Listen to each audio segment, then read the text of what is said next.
Hello, hello sa mga kamarites ko dyan.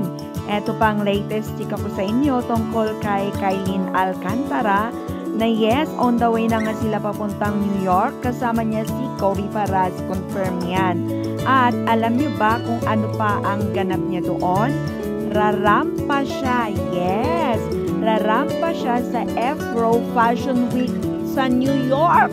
Ayan, nagaganapin on September 7. At alam nyo ba, makakasama niyang rarampa si Miss Universe Michelle D. Ayan, so irarampa nila ang obra maestra ng fashion designer na si Chris Nick. Ayan, so NY Fashion Week yan, New York Fashion Week, OMG! Iba ka na talaga, Kailin. Ayan, pati ba naman pagrarampa sa mga fashion na yan, kasali ka na rin? Yay! Congrats! So, abangan na lang natin ang ipang-update later. I think I'll take my whiskey.